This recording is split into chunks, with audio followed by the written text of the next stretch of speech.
नमस्ते बच्चों। आज हम बात करेंगे कक्षा 11 विषय इतिहास लेसन 5 बदलती हुई सांस्कृतिक परंपरा। ये अपने लेसन का नाम है। पहले तो मैं इस लेसन का सार समझा रही हूँ आपको कि अपन इस लेसन के अंदर किन चीज़ों पे बात करेंगे या कौन कौन सी ऐसी बातें हैं जो अपने को जाननी है। इसमें से ये लेसन आपके सिर्फ 11th के लिए ही नहीं बल्कि अगर आपके जैसे कोई भाई बहन फर्स्ट ग्रेड सेकंड ग्रेड तैयारी कर रहे हैं तो उनके लिए भी बहुत इंपॉर्टेंट है, क्योंकि इस लेसन से फर्स्ट ग्रेड के अंदर हूबहू प्रश्न पूछे जाते हैं। तो ये लेसन सिर्फ और सिर्फ एक 11th के लिए नहीं बल्कि कंपटीशन क्लासेज के लिए भी बहुत इंपॉर्टेंट है। आगे चल करके आपको अगर आपने अभी इसको अच्छे से समझ लिया है, पढ़ लिया है, तो आगे आप जब कंपटीशन तैयारी करेंगे तो आपकी कोई समस्या नहीं आएगी। यानी कि आपको तुरंत समझ में आ जाएगा कि इस लेसन को तो हमने अच्छे से समझ रखा है। चलिए, सबसे पहले मैंने इसमें एक पार्ट का निष्कर्ष निकाल दिया है, सार निकाल दिया है कि इस लेसन के अंदर अपन किन किन चीज़ों के बारे में बात करेंगे। सबसे पहले यह पार्ट लगभग 14वीं से 17वीं शताब्दी के दौरान, यानी कि अगर टाइम पीरियड की बात करते हैं तो कब से कब तक, 14वीं से 17वीं शताब्दी के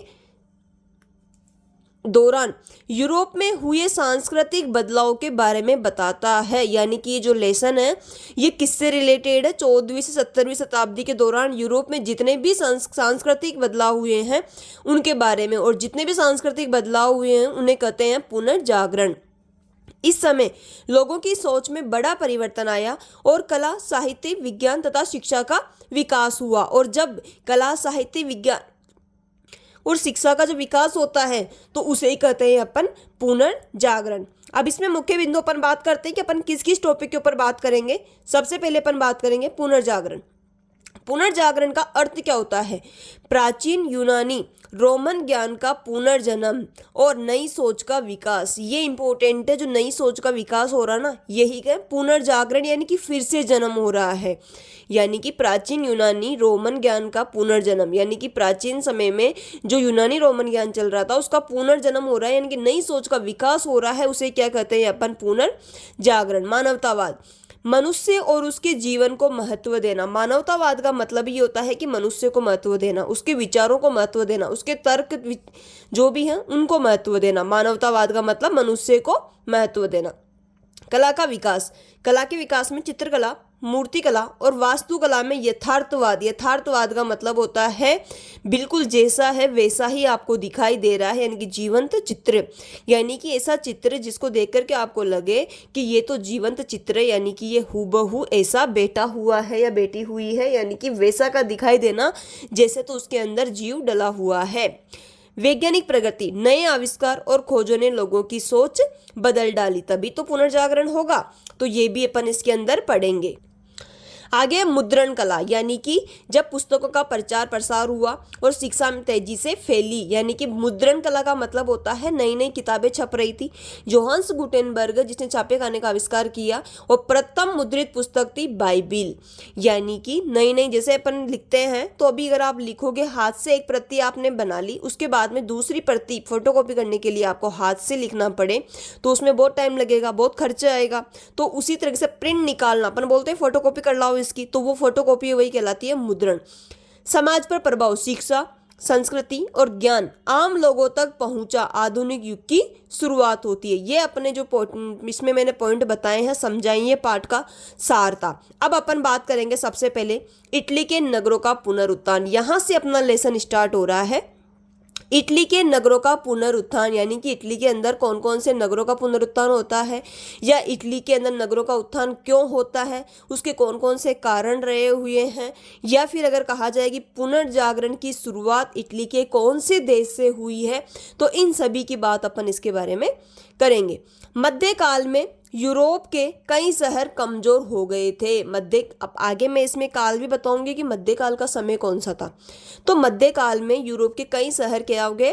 कमजोर हो गए। लेकिन 14वीं से 15वीं शताब्दी में, यानी कि मध्यकाल में तो कमजोर हो गए, लेकिन 14वीं से 15वीं शताब्दी में इटली के शहर फिर से विकसित होने लगे। अब फिर से विकसित हो रहे हैं तो उसके मुख्य कारण क्या क्या है? सबसे पहले भूमध्य सागर। भूमध्य सागर के व्यापार से धन आया, यानी कि भूमध्य सागर से जब व्यापार हो रहा था तो उससे बहुत सारा अपने पास में धन आया। व्यापारी और बैंकरों की शक्ति बढ़ी।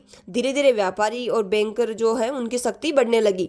राजनीति स्वतंत्रता, कई शहर स्वतंत्र नगर राज्य थे।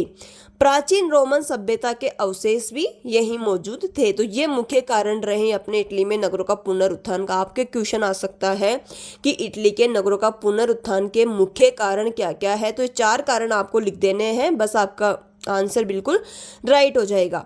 पहला क्या है, भूमध्य सागर के व्यापार से अपने पास में क्या आता है, धन आता है। धन आएगा तो व्यापारी और बैंकरों की शक्ति बढ़ेगी। अब इसमें कुछ ऐसे नगर राज्य थे जिनमें स्वतंत्रता थी, राजनीतिक स्वतंत्रता। प्राचीन रोमन सभ्यता के अवशेष भी वहीं मौजूद थे। अब महत्वपूर्ण नगर अपन ने बात करी कि इटली के नगरों का पुनरुत्थान हुआ, तो ऐसे कौन कौन से नगर थे जिनका पुनरुत्थान होता है। सबसे पहले फ्लोरेंस, जिसको पुनर्जागरण का केंद्र माना जाता है। दूसरा है वेनिस, जिसको व्यापारिक शक्ति मानी जाती है, व्यापारिक दृष्टि से महत्वपूर्ण देश है। रोम, जहां पर चर्च रहता था, धार्मिक केंद्र। जीवंत शहर, अगर क्वेश्चन आ जाए कि इटली के 2 जीवंत शहरों के नाम बताइए, तो वेनिस और जिनेवा आप उसके अंदर लिख सकते हो। इटली के शहरों की समृद्धि ने पुनर्जागरण को जन्म दिया। पुनर्जागरण की शुरुआत कहाँ से होती है, फ्लोरेंस, जो कि कौन सा किसका शहर है, इटली का एक शहर है फ्लोरेंस, वहां से पुनर्जागरण की शुरुआत होती है। ये क्वेश्चन आपके एग्जाम में बार बार पूछा जाता है कि पुनर्जागरण की शुरुआत कहाँ से होती है, तो फ्लोरेंस से होती है। ये क्या है, इटली का एक बहुत बड़ा शहर है। इसके अंदर आपको क्या क्या याद रखना है। सबसे पहले तो इटली के नगरों का पुनरुत्थान के मुख्य कारण क्या क्या है, ये 4 याद रखने हैं। फिर इसके बाद में महत्वपूर्ण नगर कौन कौन से, इससे तो बहुत सारे नगर है, लेकिन 3 आपको याद रखने हैं, क्योंकि 2 नगरों के नाम आपसे पूछ सकते हैं। तो फ्लोरेंस, वेनिस और रोम। फ्लोरेंस क्या था, पुनर्जागरण का केंद्र। वेनिस क्या था, व्यापारिक शक्ति का केंद्र। और रोम क्या था, धार्मिक केंद्र। नोट, जीवन शहरों में कौन कौन से, वेनिस और जिनेवा। इटली के शहरों की समृद्धि ने पुनर्जागरण को जन्म दिया। और पुनर्जागरण की शुरुआत कहाँ से होती है, फ्लोरेंस, जो कि क्या है, इटली का एक बहुत बड़ा शहर है। चलिए आगे अपन बात करते हैं। सेकंड पॉइंट अपना, विश्वविद्यालय और मानवतावाद। ये भी बहुत ही ज्यादा इंपॉर्टेंट पॉइंट है, इनमें से बार बार क्वेश्चन पूछे जाते हैं। चलिए देखते हैं। मध्यकाल में विश्वविद्यालय मुख्यतः धर्म की शिक्षा देते थे। यानी कि मध्यकाल में किसकी शिक्षा देते थे, धर्म की। कोई भी अगर विश्वविद्यालय है तो वो धर्म की शिक्षा ही देते थे। यानी कि मध्यकाल में विश्वविद्यालय मुख्यतः धर्म की शिक्षा देते थे। लेकिन पुनर्जागरण के समय शिक्षा का स्वरूप बदल गया। धीरे धीरे शिक्षा का स्वरूप भी बदल जाता है। सबसे पहले बात करेंगे अपन मानवतावाद की, कि मानवतावाद किसे कहते हैं। मानवतावाद एक ऐसी विचारधारा है जिसमें मनुष्य को सबसे अधिक महत्व दिया जाता है। बस सिंपल सा फंडा है, इतना याद रखना है आपको कि मानवतावाद एक ऐसी विचारधारा है जिसमें मनुष्य को सबसे अधिक महत्व दिया जाता है। मुख्य बातें क्या क्या ध्यान में रखना है आपको, मनुष्य ही महत्वपूर्ण है, शिक्षा जरूरी है, तर्क और सोच का उपयोग करना चाहिए, केवल धर्म पर निर्भर नहीं रहना है, रहना जरूरी नहीं है। यानी कि मानवतावाद के बारे में अगर आपके क्वेश्चन आता है तो ये वाला पॉइंट आपको जरूर याद रखना है। पहला तो बिल्कुल इजी है कि मानवतावाद एक ऐसी विचारधारा है जिसमें मनुष्य को सबसे अधिक महत्व दिया जाता है। मुख्य बातें कौन कौन सी मानवतावाद की, कि मनुष्य ही महत्वपूर्ण है, शिक्षा जरूरी है, तर्क और सोच का उपयोग करना चाहिए, केवल धर्म पर निर्भर नहीं रहना है। आगे, मानवतावाद का जनक पेट्रोक। मानवतावाद का जनक कौन है, पेट्रोक, जिसको रोम में राजकवि की उपाधि दी गई थी। ईसाई मानवतावादी अगर कहा जाए तो वो कौन है, इरेस्मस। ईसाई मानवतावादी का जनक कौन है, इरेस्मस। और मानवतावाद का जनक कौन है, पेट्रोक। और पेट्रोक को रोम में कौन सी उपाधि दी गई है, राजकवि की उपाधि दी गई है। इंपॉर्टेंट, इस विश्वविद्यालय से संबंधित अपने कुछ क्वेश्चन मैंने यहाँ पर लिखे हैं, कुछ पॉइंट वो आपको याद रखना है। सबसे पहले 1300 ईस्वी में इटली के पादुआ विश्वविद्यालय में मानवतावाद पढ़ाया जाने लगा। वेरी वेरी इंपॉर्टेंट है कि इटली में कौन से विश्वविद्यालय में मानवतावाद पढ़ाया जाने लगा, पादुआ विश्वविद्यालय में। पादुआ विश्वविद्यालय में क्या पढ़ाया जाने लगा, मानवतावाद। पादुआ विश्वविद्यालय कहाँ पर है, इटली में। और कब पढ़ाया गया, 1300 ईस्वी में। एक ही लाइन, 2 लाइन से कितने क्वेश्चन बन गए हैं, 5 क्वेश्चन बन गए हैं। तो ये आपको याद रखना है कि 1300 ईस्वी में इटली के पादुआ विश्वविद्यालय में मानवतावाद पढ़ाया जाने लगा। 1349 में फ्लोरेंस में विश्वविद्यालय की स्थापना होती है। 1349 में क्या होता है, फ्लोरेंस। अपन ने भी बात करी थी कि फ्लोरेंस, अब आपको ब्रैकेट में लिखना है कि फ्लोरेंस क्या था। फ्लोरेंस से संबंधित मैंने कौन सी चीज़ बताई थी वो आपको कमेंट बॉक्स में लिखना है, ताकि मुझे पता चल सके कि आप याद कर रहे हो, समझ भी रहे हो। फ्लोरेंस में भी अपन ने बहुत जोर दिया था, तो उसके बारे में आपको बताना है कि फ्लोरेंस क्या था, वो आपको कमेंट में लिख के बताना है। 1390 में जेफरी चौसर, इसकी पुस्तक का नाम था कैंटरबेरी टेल्स, इसका प्रकाशन होता है। कब होता है? 1390 में। अब इससे भी आपका कितना क्वेश्चन बन गया है? कैंटरबेरी टेल्स का लेखक कौन है? Geoffrey Chaucer. जेफरी चौसर की पुस्तक का नाम क्या है? कैंटरबेरी टेल्स। कैंटरबेरी टेल्स का प्रकाशन कब होता है? 1390 में। 1390 में कौन सी पुस्तक का प्रकाशन होता है? कैंटरबेरी टेल्स। बहुत सारे क्वेश्चन बन जाते हैं। 1484 पुर्तगाली गणितज्ञों ने सूर्य का अध्ययन कर अक्षांश की गणना की। वेरी वेरी इंपॉर्टेंट है ये आपको याद रखना है। कब? 1484 में पुर्तगाली गणितज्ञों का मतलब होता है गणित का विशेष ज्ञान रखने वाले गणितज्ञों ने सूर्य का अध्ययन कर अक्षांश की गणना की। 1492 में कोलंबस अमेरिका पहुंचते हैं। 1495 में लियोनार्डो द विंची, इसकी जिसका जो चित्र है वह किसका नाम क्या था? द लास्ट सफर। और इसका एक चित्र और है, मोनालिसा। लियोनार्डो द विंची के 2 चित्र थे, एक तो था द लास्ट सफर और एक था मोनालिसा।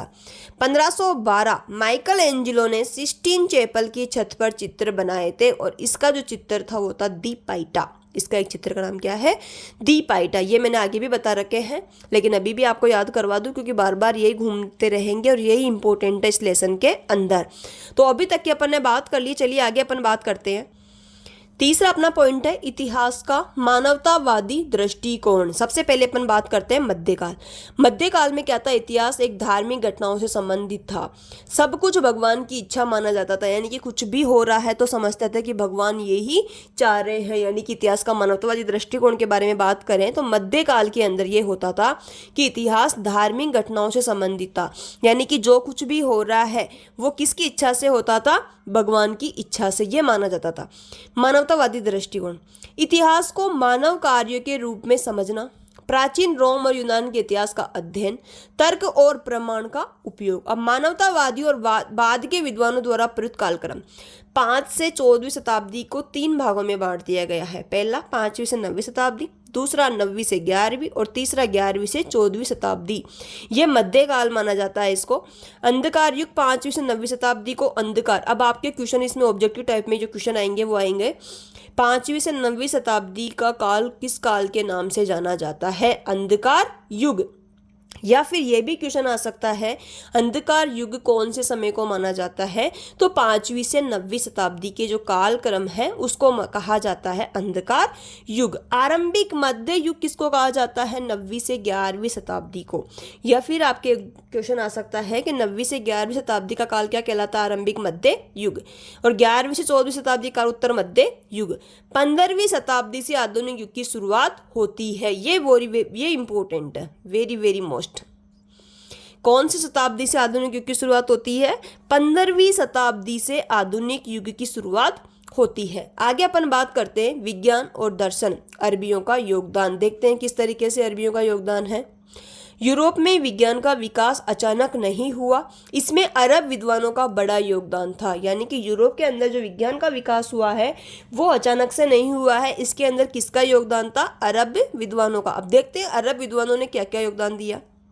यूनानी ग्रंथों का संरक्षण किया, गणित, चिकित्सा, खगोल विज्ञान में प्रगति की, नई खोजें यूरोप तक पहुंचाई। महत्वपूर्ण योगदान बीज गणित, चिकित्सा ज्ञान, खगोलीय उपकरण। ये रटने वाला पार्ट है लेकिन ये बहुत ही इंपॉर्टेंट पार्ट है। एक बार इसको फिर मैं बोल के बता देती हूँ आपको कि विज्ञान और दर्शन अरबियों का योगदान है। किस तरीके से है? यूरोप में विज्ञान का विकास अचानक नहीं हुआ, इसमें अरब विद्वानों का बहुत बड़ा योगदान है।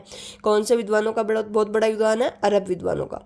अरब विद्वानों ने यूनानी ग्रंथों का संरक्षण किया, गणित, चिकित्सा, खगोल विज्ञानों में प्रगति की, नई खोजें यूरोप तक पहुंचाई। महत्वपूर्ण योगदान से बीज गणित, चिकित्सा ज्ञान और खगोलीय उपकरण तैयार हुए हैं। चलिए अपन आगे बात करते हैं। अब विज्ञान और दर्शन संबंधित महत्वपूर्ण वैज्ञानिक कौन कौन से हैं? सबसे पहले इब्न सीना, जो किससे संबंधित है? चिकित्सा से संबंधित है। फिर है अल बरूनी, जो किससे संबंधित? खगोल और भूगोल से। ये इंपॉर्टेंट है कि अल बरूनी किससे संबंधित था? खगोल और भूगोल। अल राजी आयुर्विज्ञान विश्वकोश के लेखक। ये भी क्वेश्चन आ सकता है कि आयुर्विज्ञान विश्वकोश के लेखक कौन थे? अल राजी। आगे बात करते हैं अपन कलाकार और यथार्थवाद। यथार्थवाद का मतलब वही है वास्तविक ज्ञान। पुनर्जागरण कला की सबसे बड़ी विशेषता थी यथार्थवाद। ये आपके क्वेश्चन ऑब्जेक्टिव टाइप में आ सकता है, इसको अपन मोस्ट कर सकते हैं ऑब्जेक्टिव टाइप में कि पुनर्जागरण कला की सबसे बड़ी विशेषता क्या है? यथार्थवाद। इसकी विशेषताएं देखना। शरीर की सही बनावट, यथार्थवाद का मतलब होता है वास्तविक चित्रण। आपको ऐसा लगेगा चित्र को देखते हैं कि वास्तव में कोई यहाँ पर बेटा है या बेटी है, वास्तव में या कोई ऐसा काम कर रहे हैं, जिससे संबंधित चित्र बनाएंगे वो एकदम वास्तविक लगेगा।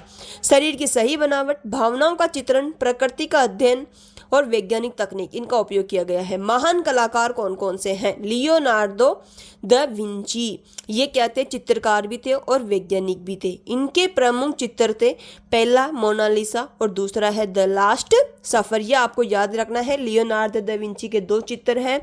यह आपके ऑब्जेक्टिव टाइप में क्वेश्चन आ सकता है कि लियोनार्डो द विंची के 2 चित्रों के नाम बताइए, तो मोनालिसा और द लास्ट सफर। या आपके ऐसे भी आ सकता है कि जो द लास्ट सफर चित्र है ये किसका है? तो लियोनार्डो द विंची का। ये भी क्वेश्चन आ सकता है, मोनालिसा चित्र किसका है? Leonardo da Vinci. इसी तरीके से बात करते हैं माइकल एंजिलो, ये एक मूर्तिकार भी थे और चित्रकार भी थे। तो इनके प्रमुख चित्र थे दी पाइटा। सेंट पीटर गिरजाघर के जो गुंबद का डिजाइन तैयार किया था वो माइकल एंजिलो ने ही तैयार किया था। राफेल सुंदर चित्रों के लिए प्रसिद्ध था। ब्रुनेलेसी दी ड्यूमा फ्लोरेंस के कैथेड्रल चर्च का गुंबद कहलाता था दी ड्यूमा, और किसने तैयार किया था? ब्रुनेलेसी ने। चलिए अपन आगे बात करते हैं। प्रथम मुद्रित पुस्तक ये देखते हैं।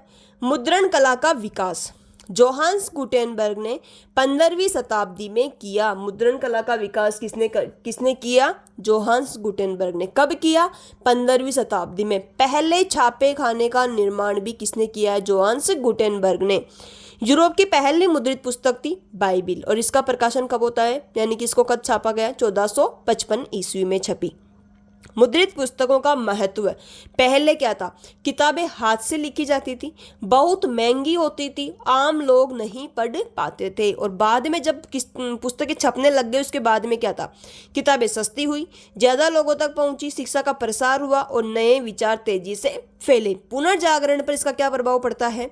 मानवतावादी विचार फैलने लगे, वैज्ञानिक ज्ञान लोगों तक पहुंचा, चर्च की शक्ति धीरे धीरे कम हुई और पढ़े लिखे लोगों की संख्या बढ़ी। तो ये कहलाएगा अपने मुद्रित पुस्तकों को। ये भी इंपॉर्टेंट है। आपके क्वेश्चन ये भी आ सकता है, मैकियावेली का ग्रंथ का नाम क्या था? दी प्रिंस, और कब लिखा? 1513 में। इसको एक बार और पढ़ लेते हैं क्योंकि ये भी एक डिफिकल्ट है। प्रथम मुद्रित पुस्तकें में मुद्रण कला का विकास किसने किया? जोहान्स गुटेनबर्ग ने। कब किया? 15वीं शताब्दी में। पहले छापे खाने का निर्माण किसने किया? जोहान्स गुटेनबर्ग ने। यूरोप की पहली मुद्रित पुस्तक का नाम क्या है? बाइबिल। कब छपी? 1455 ईस्वी में। मुद्रित पुस्तकों का महत्व है, यानी कि छपने के बाद में कैसा था, छपने से पहले कैसा था। पहले की बात करते हैं, किताबें हाथ से लिखी जाती थी, बहुत महंगी होती थी, आम लोग इसको पढ़ ही नहीं पाते थे। और बाद में धीरे धीरे क्या हुआ? किताबें सस्ती हुई, ज़्यादा लोगों तक पहुंची, शिक्षा का प्रसार हुआ, नए विचार तेजी से फैले। अब पुनर्जागरण पर क्या प्रभाव पड़ता है? जब किताबें छप रही है, हर लोग उसको पढ़ पा रहा है, तो मानवतावादी विचार फैलने लगे, वैज्ञानिक ज्ञान लोगों तक पहुंचा, चर्च की शक्ति धीरे धीरे कम हुई और पढ़े लिखे लोगों की संख्या बढ़ी। और मैकियावेली के ग्रंथ का नाम क्या था? दी प्रिंस। अब ये अपना लेसन अभी तक कंप्लीट नहीं हुआ है, इसका सेकेंड पार्ट भी बाकी है, लेकिन अब तक इस लेसन के अंदर अपन ने लगभग 70% कवर कर लिया है। 30% आपका इसका जो टॉपिक है, 2-3 टॉपिक बचे हैं, वो 30% है, लेकिन वो बहुत ज़्यादा इंपॉर्टेंट है। तो इसीलिए मैंने 2 पार्ट में बांटा है, ताकि एक साथ आप बोर भी नहीं हो और क्लियर भी कर सके। अब कमेंट में आपको क्या लिखना है वो मैं बताती हूँ। कमेंट बॉक्स में आपको लिखना है सबसे पहले